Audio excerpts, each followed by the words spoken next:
Ini adalah kasus kehamilan pada 22 minggu di mana si bayi ini mempunyai kelainan pada area wajah, yaitu bibir bercelah atau bibir sumbing atau cleft lips di usia 22 minggu. Hanya apakah ini murni hanya berupa celah bibir saja ataukah dia berkaitan dengan sebuah sindrom kelainan genetika, itu yang akan kita kejar.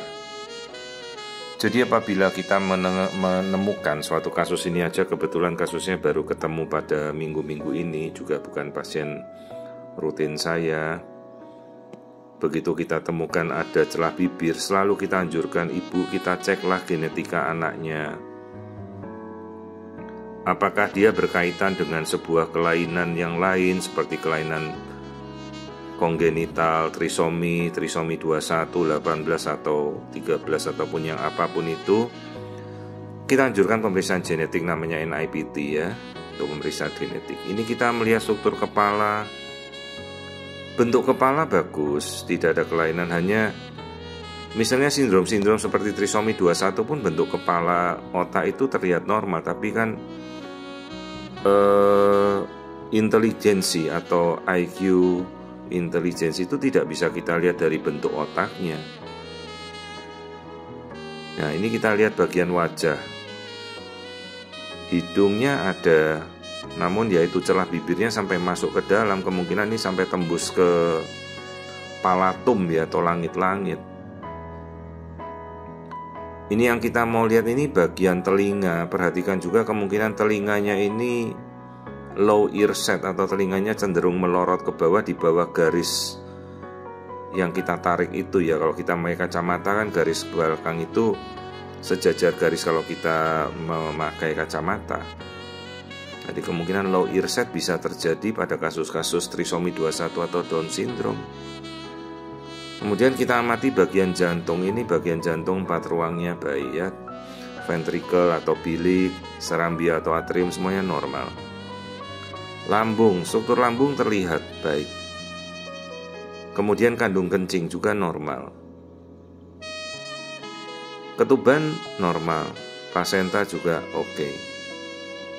Ini arah ke jenis kelamin, kita lihat sepertinya jenis kelaminnya perempuan.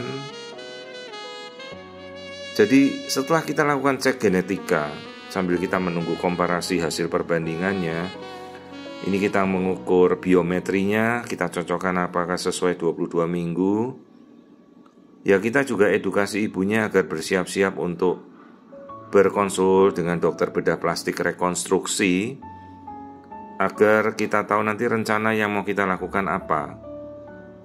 Kapan akan dioperasi untuk rekonstruksi celah bibir sumbingnya itu, dan bisa dilakukan di mana ya. Sekarang teknologi bedah rekonstruksi bedah plastik itu sudah sedemikian maju dan bisa merekonstruksi nyaris tanpa bekas.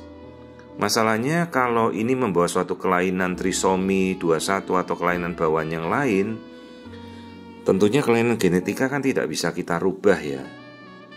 Jadi bagaimanapun ya kita harus konfirmasi genetikanya, kita benar-benar kita temukan nanti.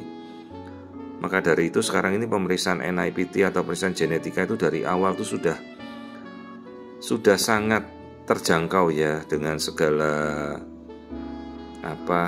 kemajuannya dan benefitnya. Jadi pada ibu-ibu hamil, mereka yang ingin cek genetika dari awal, non-invasive prenatal test dengan cara mengambil darah, lalu di dalam darah sudah kita tahu DNA kromosom si bayi ini sejak awal.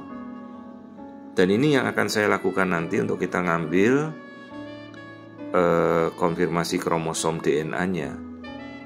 Jadi paling tidak apakah bibir sumbingnya itu berdiri sendiri atau ada keterkaitan dengan suatu sindrom kelainan kromosom yang lain, itu akan kita ketahui.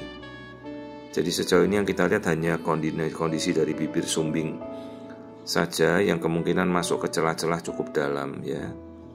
Dan ini sudah kita edukasi untuk kemungkinan nanti setelah dilahirkan ya kita rekonstruksi bibir sumbingnya.